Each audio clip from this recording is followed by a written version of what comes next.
Selamat siang anak-anak. Assalamualaikum warahmatullahi wabarakatuh. Salam sejahtera untuk kita semuanya. Gimana anak-anak kabarnya hari ini? Semuanya sehat? Baik, terima kasih. Untuk hari ini anak-anak, Pak Eri akan saya sampaikan materi yang berkaitan dengan Pancasila sebagai dasar negara dan Pancasila sebagai pandangan hidup bangsa. Kedudukan Pancasila sebagai dasar negara dan Pancasila sebagai pandangan hidup bangsa itu sudah disepakati oleh para pendiri negara pada tanggal 18 Agustus 1945 dalam sidang PPKI. Nah, dalam sidang itu ditetapkan bahwa Pancasila sebagai dasar negara Republik Indonesia.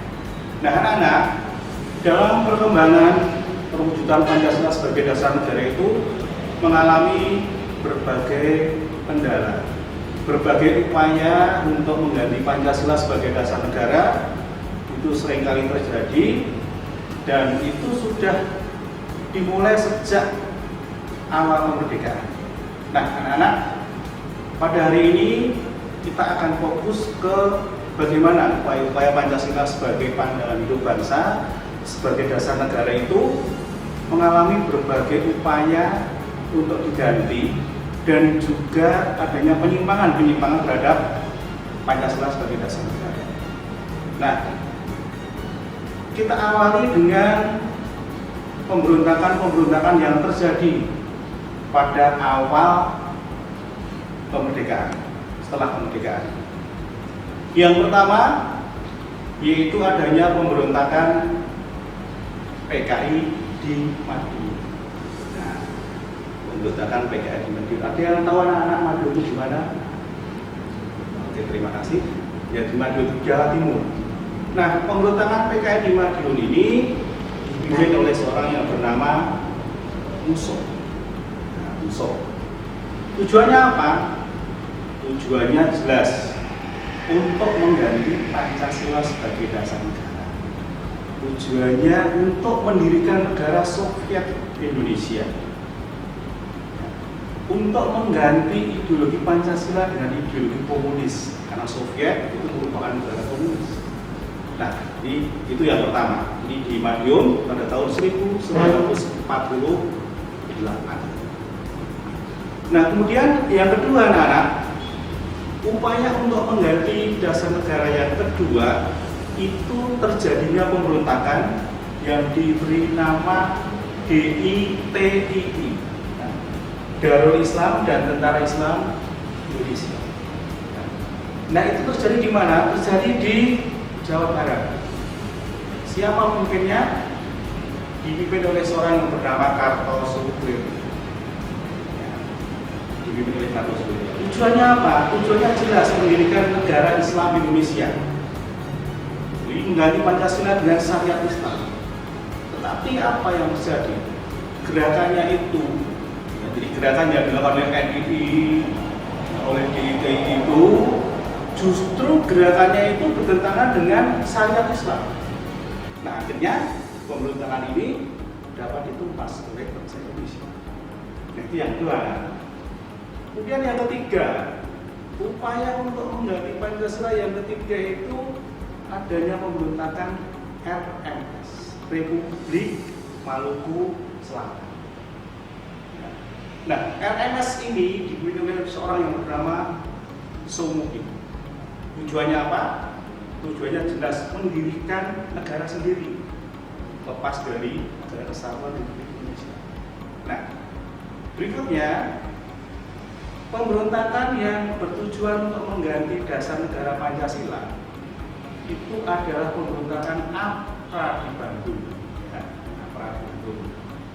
Angkatan Perang Ratu Adil dipimpin oleh seorang yang bernama Westerling.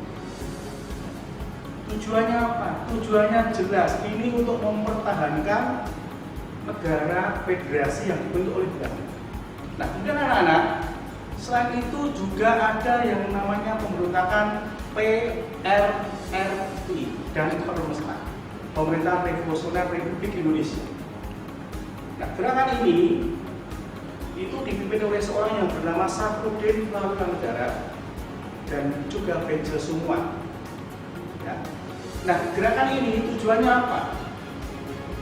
Tujuan gerakan ini adalah memberikan masukan, memberikan nasihat kepada pemerintah. Karena selama ini pemerintah Presiden Soekarno itu susah untuk diberi nasihat pada saat itu. Itulah yang kemudian munculnya pembentukan PRRI dan Permisi. Nah, jadi itu anak-anak mengenai pembentukan yang terjadi dalam rangka untuk mengganti Pancasila sebagai dasar. Nah, kemudian anak-anak, selain pemberontakan itu juga ada penyimpangan terhadap Pancasila. Nah, penyimpangan terhadap Pancasila itu terjadi setelah pergantian dari bentuk negara serikat menjadi bentuk negara kesatuan. Nah, ini meskipun bentuk negaranya itu kembali kepada negara kesatuan, tetapi undang-undang yang digunakan itu masih UUD 1940. Nah, meskipun dalam pelaksanaannya selama 9 tahun, ya, 9 tahun itu DS ini pernah melakukan melaksanakan pemilihan umum, pemilu yang pertama kali. Ya, di pemilu yang pertama kali itu dilaksanakan pada masa berlakunya UDS tahun 1955 dan pemilu ini dianggap sebagai pemilu yang paling demokratis sampai sekarang.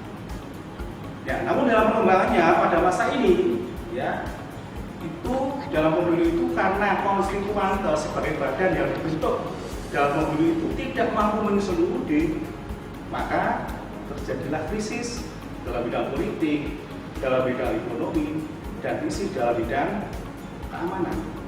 Akhirnya dalam mengkhawatirkan negara, maka Presiden mengeluarkan yang namanya Dekret Presiden. Nah, dekret itu terkenal dengan Dekret Presiden 5 Juli tahun 1995. Yang isinya 1. Pembubaran Badan Konstituan. 2. Kembali ke UUD 45 dan tidak berlakunya lagi UUDS tahun 1950. Kemudian yang 3, segera dibentuk MPRS dan DPRS. Nah, dengan adanya Dekret Presiden itu menandai bahwa masa berlakunya UUDS telah berakhir dan bangsa Indonesia kembali menggunakan UUD 1945. Nah, itulah anak-anak. Jadi upaya-upaya untuk mengganti Pancasila dan penyimpangan yang terjadi pada masa awal kemerdekaan sampai keluarnya Dekret Presiden tanggal 5 Juli tahun 1950. Demikian untuk materi pada hari ini. Mungkin anak-anak yang belum jelas bisa ditanyakan. Kalau sudah di rumah nanti dibaca kembali dan diringkas di buku catatan. Kemudian minggu depan kita akan lanjutkan materi berikut. Demikian anak-anak, terima kasih. Assalamualaikum warahmatullahi wabarakatuh.